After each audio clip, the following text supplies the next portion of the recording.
বেগম লক্ষণ সেনের বিরুদ্ধে যারা লড়াই করতে করতে বুকের তাজা রক্ত দিয়ে এই মানিকগঞ্জের মাটিকে পরিশুদ্ধ করেছে, সেই 4 জন শহীদকে, বিশেষ করে আজকে মঞ্চে উপস্থিত আছেন শহীদ স্যারের সম্মানিত পিতা শফিক ভাই, তার প্রতি আমাদের শ্রদ্ধা সালাম। এবং মানিকগঞ্জবাসীকে যারা গত 16 বছর ধরে এই অঞ্চলে গণতন্ত্রের জন্য লড়াই করছেন, আন্দোলন সংগ্রাম করেছেন, দিল্লির আধিপত্যবাদের বিরুদ্ধে কথা বলেছেন, সুষ্ঠু ভোট এবং নির্বাচনের দাবিতে পাড়ায় পাড়ায় মহল্লায় মহল্লায় কথা বলেছেন, লড়াই করেছেন, সেটা আপনি বিএনপির ব্যানারে করে থাকেন, জামাতের ব্যানারে করে থাকেন, ইসলামী আন্দোলন বাংলাদেশের ব্যানারে করে থাকেন, যেই ব্যানারে করে থাকেন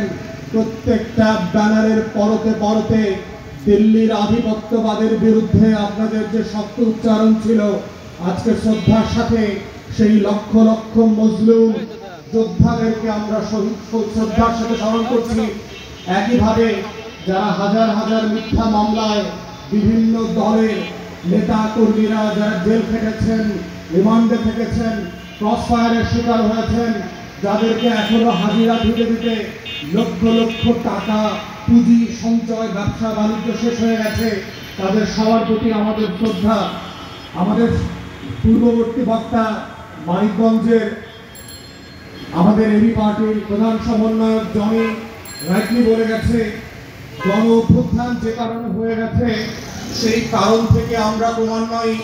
অনেক দূরে সরে যাচ্ছি বলে মনে হচ্ছে। তাই একটা জিনিস মাথায় রাখতে হবে, বাংলাদেশের ইতিহাসের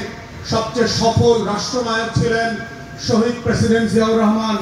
এবং জিয়াউর রহমানের সময় উনি ওনার 3.5-4 বছরের আমলে বারবার কাজে কর্মে কথায় এবং আচরণ দিয়ে প্রমাণ করে দিয়েছেন যে এই বাংলাদেশের লাল সবুজের পতাকার প্রধানতম শত্রু কারা, তাদের বিরুদ্ধে কোন শকুনের চোখ রাঙানির বিরুদ্ধে বারবার আমাদেরকে লড়াই করতে হয়েছে, কোন শকুনরা আমাদের সীমান্তে আমাদের শ্রদ্ধার অংশদার হয়ে বন্ধুরূপে বারবার এসে চিলের মতো করে শিকার করে আমার সম্পদ নিয়ে যায়, কোন শকুনরা বাংলাদেশে ভিন্ন ভিন্ন নামে ট্রানজিটের নামে আমার স্বাধীনতাকে ক্ষুণ্ণ করে, কোন শকুনেরা চিল হয়ে আমার দেশে ট্রানজিটের নামে এবার থেকে ওবার তার সম্পত্তি ধারণ করছে। 1 টাকা ট্রানজিট ফি দেওয়া যারা সম্মানজনক মনে করে না, সেই শকুনদেরকে শহীদ প্রেসিডেন্ট জিয়াউর রহমান বারবার এই দেশের মানুষকে স্মরণ করিয়ে দিয়েছিলেন। ঠিক একইভাবে গত বছরের 36 দিনের আন্দোলনে বাংলাদেশের দামাল ছেলেরা বাংলাদেশের টেকনাফ থেকে তেতুলিয়া পর্যন্ত, রূপসা থেকে পাথুরিয়াতে প্রান্তে প্রান্তে মহল্লায় মহল্লায় আবাবিলের মতো আসমান থেকে নেমে এসে আবু সাইদ হয়ে বুক চিতিয়ে বলে দিয়েছিল, দিল্লির আধিপত্যবাদকে আমরা মানব না, আগেও মানি নাই, ভবিষ্যতেও মানব না। এই মানানোর প্রশ্নে শুধু মানিকগঞ্জ না, বাংলাদেশের কোন স্বাধীনতাকামী, কোন সুপুরুষ, কোন আবু সাইদের উত্তরসূরিরা কোনদিন মুখের মতো পানি দিতে দিতে বুকের তাজা রক্ত দিয়ে দেবে, কিন্তু লাল সবুজের পতাকাকে বুক থেকে মাটিতে ফেলে শকুনের গায়ে দিয়ে দিবে, এটা হতে দেবে না, আমরাও দেব না ইনশাআল্লাহ। মানিকগঞ্জ এটাই হচ্ছে 36 জুলাইয়ের নতুন বাংলাদেশ। এই বাংলাদেশের নাম হচ্ছে বাংলাদেশ 2, এবং সেই বাংলাদেশ 2 গড়ে যেই যেই ব্যানারে কাজ করছেন, যেই যেই রাজনৈতিক দলে আপনি থাকেন, আমাদের মোদ্দা কথা হচ্ছে এই বাংলাদেশ রাষ্ট্রের শত্রু প্রশ্নে কোনো আপোষ হবে না, দিল্লির আধিপত্যবাদ প্রশ্নে কোনো আপোষ হবে না। সে কংগ্রেসের নামে আসুক আর বিজেপির নামে আসুক, সে গান্ধী পরিবারের নামে আসুক আর মোদীর নামে আসুক, এই ব্যাপারে বাংলাদেশের স্বার্থ আমরা 1 কানাকড়ি পর্যন্ত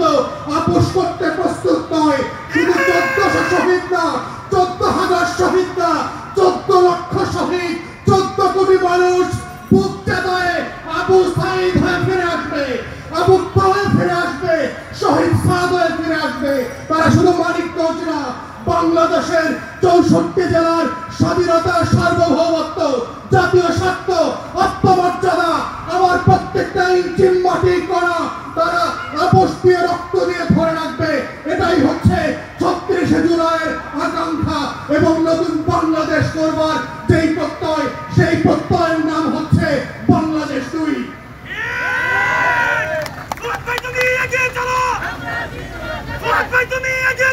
আমরা আছি তোমার সাথে। প্রিয় মানিকগঞ্জবাসী, গণ অভ্যুত্থান হয়ে যাওয়াটা যেমন বাংলাদেশের ইতিহাসের শত শত বছরের